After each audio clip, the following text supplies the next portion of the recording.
আসসালামু আলাইকুম। বর্তমানে দেশের অভ্যন্তরে সবচাইতে আলোচিত বিষয়গুলোর মধ্যে অন্যতম হচ্ছে করিডোর। কেউ বলছে মানবিক করিডোর, আবার কেউ বলছে মানবিক করিডোরের অন্তরালে সামরিক করিডোর ইত্যাদি দেওয়ার পায়তারা চলছে। সম্প্রতি খলিলুর রহমান, যিনি এই বিশেষ দায়িত্বটি পালন করছেন, তিনি বলেছেন যে এখন পর্যন্ত কোনো চুক্তি হয় নাই, আলোচনা প্রাথমিক পর্যায়ে, আর আমাদের কিছু শর্ত আছে, সেই শর্তগুলো যদি ঠিকঠাক মতো পালন করা হয় তবেই করিডোর দেওয়ার চিন্তা ভাবনা করা হবে বা করিডোর দেওয়া হবে। আবার আমাদের সরকারের অভ্যন্তর থেকে অনেকেই আবার বলছেন যে করিডোর দেওয়ার সিদ্ধান্ত হয়ে গেছে, প্রাথমিক সিদ্ধান্ত হয়ে গেছে, ইত্যাদি ইত্যাদি বহু ধরনের কথাবার্তা চলছে। আদতে করিডোর জিনিসটা কি? করিডোর হচ্ছে একটা যুদ্ধ বিধ্বস্ত এলাকায় মানবিক ত্রাণ সামগ্রী পাঠানো এবং ওই যুদ্ধ বিধ্বস্ত এলাকা থেকে যদি প্রয়োজন পড়ে তাহলে আটকে পড়া জনসাধারণকে, ক্ষতিগ্রস্ত জনসাধারণকে উদ্ধার করার একটা পথ বা প্যাসেজ। এটা সাধারণত জাতিসংঘ মধ্যস্থতায় দুইটা দেশের মধ্যে একটা এগ্রিমেন্ট বা চুক্তি। কোন দুটা দেশ? যে দেশের মধ্যে দিয়ে মানবিক সহায়তা যাবে সেই দেশ, আর যে দেশ যুদ্ধ বিধ্বস্ত বা যুদ্ধে জড়িয়ে আছে সেই দেশের সাথে একটা চুক্তি। এখন কথা হচ্ছে বাংলাদেশের এই করিডোরটা তাহলে কার সাথে চুক্তি হবে? বাংলাদেশের সাথে মায়ানমারের চুক্তি? যে রাখাইন প্রদেশ বা আরকান স্টেট, সেটা তো এখন মায়ানমারের দখলে নাই, সেটা আরকান আর্মির দখলে। তাহলে চুক্তিটা কার সাথে হবে? চুক্তিটা কি আরকান আর্মির সাথে? সম্ভবত সেটাই আলোচনা চলতেছে।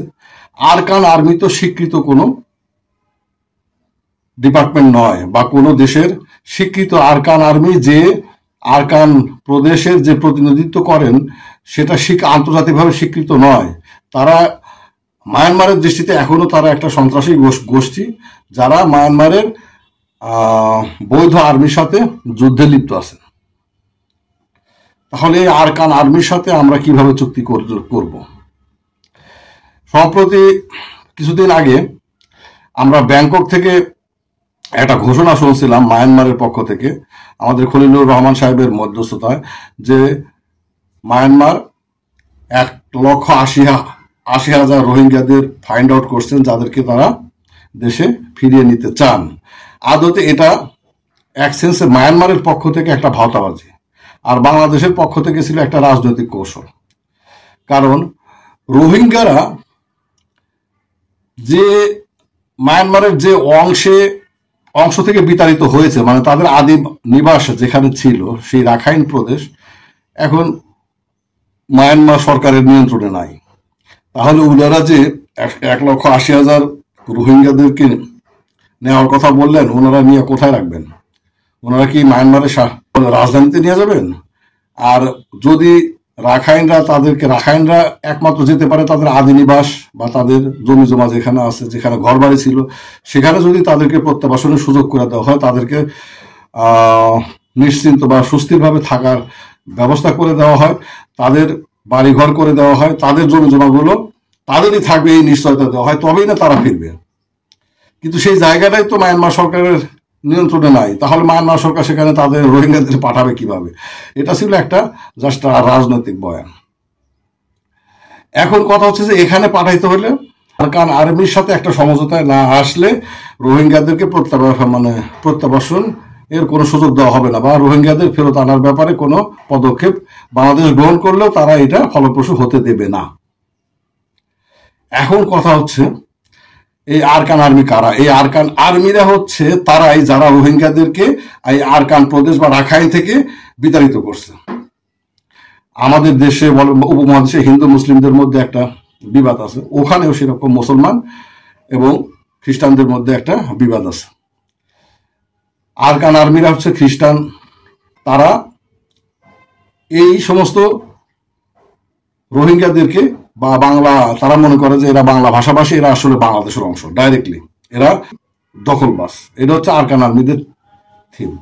আরকান আর্মিরা এই কারণে এদের বাড়িঘর পুড়ে দিয়েছে, বিতাড়িত করছে। প্রায় 15 লক্ষ রোহিঙ্গা এখন বাংলাদেশে আছে, এখনো স্টিল নাও, এখনো কিন্তু রোহিঙ্গাদেরকে ঘরবাড়ি এখনো পুড়ে দেওয়া হচ্ছে এবং এখনো কিন্তু বাংলাদেশের রোহিঙ্গারা ঢুকতেছে।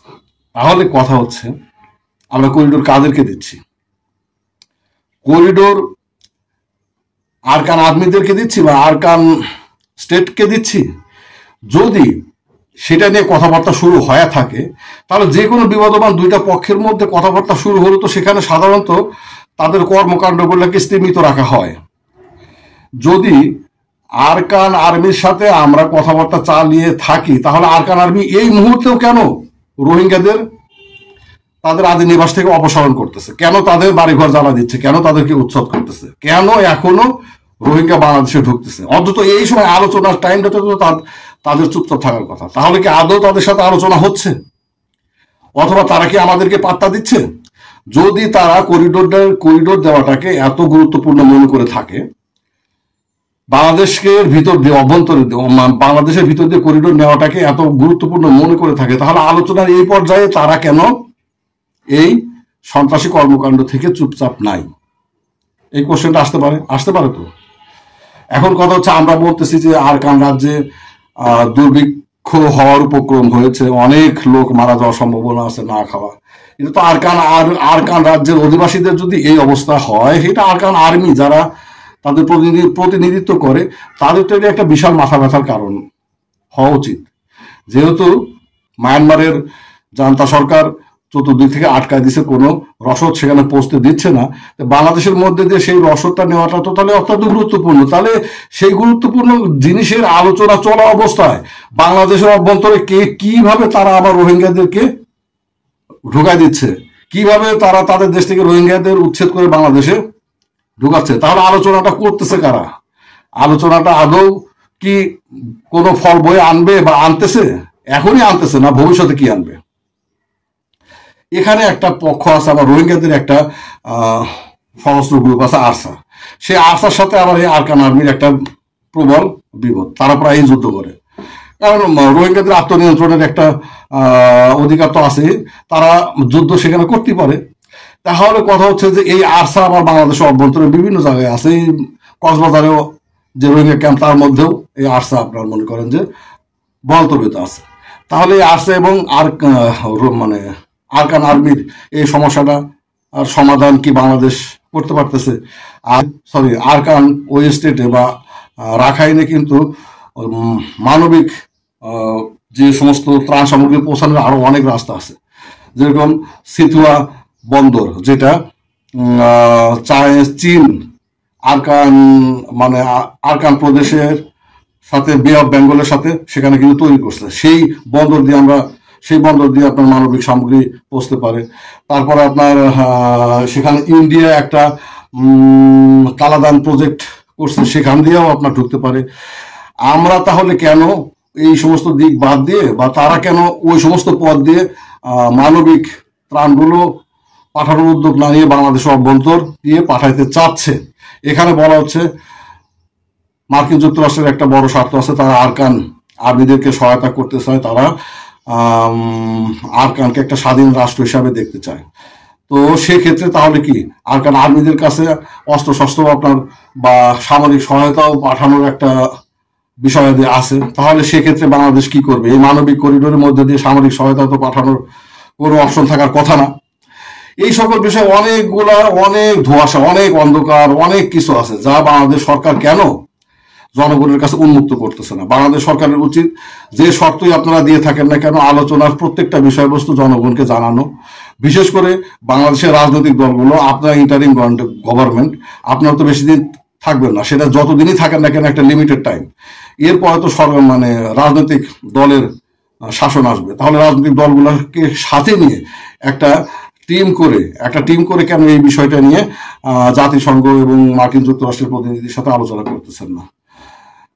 কোনো কিছুই গোপনীয়তা, গোপন কোনো কিছুই ভালো না। আর ডক্টর মোহাম্মদ ইউনূস সাহেব, আপনি আন্তর্জাতিকভাবে অনেক ভালো একটা জায়গায় আছেন। এই মুহূর্তে এমন কোনো কাজ অন্তত করবেন না যেটা ভবিষ্যতে আপনাকে এই বাংলাদেশের 18 কোটি মানুষের কাছে খলনায়ক হিসেবে আপনি চিহ্নিত হবেন। অন্তত এরকম কাজ নিশ্চয় আপনি করবেন না। আপনার উচিত একদম ট্রান্সপারেন্সি বজায় রেখে সবাইকে সাথে করে নিয়ে, রাজনৈতিক দলগুলোকে সাথে করে নিয়ে আলোচনার মাধ্যমে একটা সিদ্ধান্ত নেওয়া। খোদা হাফেজ।